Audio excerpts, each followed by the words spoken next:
बलूचिस्तान के शहर सिब्बी से हमारे गिदरोशिया पॉइंट के नुमाइंदा सैयद जावेद शाह की रिपोर्ट के मुताबिक पाकिस्तान तहरीक इंसाफ के सूबाई deputy general secretary Malik Asfand Selachi ने प्रेस क्लब में प्रेस कॉन्फ्रेंस करते हुए कहा कि सानिहा 9 मई के वाक़यात और पाक फौज के खिलाफ नफरत अंगेज नारों, तोड़ फोड़, चीना house, core commander house, GHQ समेत शहदा की यादगारों को नजर आतिश करने के वाक़यात के खिलाफ एहतजाजन पार्टी PTI के ओहदों से मुस्ताफ़ी होने का ऐलान करता हूँ।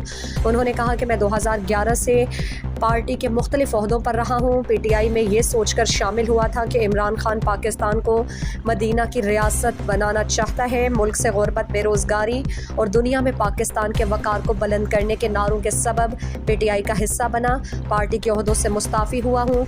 अगर इमरान खान की पार्टी सानिहा 9 मई के वाक़यात में मुलव्विस ना हुई तो पार्टी दोबारा ज्वाइन करूँगा, वरना पार्टी को खुदा हाफिज़ कह दूँगा। हम कबायली और सियासी लोग हैं। मेरे बुजुर्गों ने भी हमेशा उसूलों पर मबनी सियासत की, उन्हीं के नक्शे कदम पर मैं सियासत कर रहा हूँ। मज़ीद दिलचस्प मालूमात और खबरों से आगाह होने के लिए Gedrosia point Facebook page, Instagram, Twitter को फॉलो और यूट्यूब चैनल को सब्सक्राइब करें। बेल आइकॉन बटन दबाना ना भूलें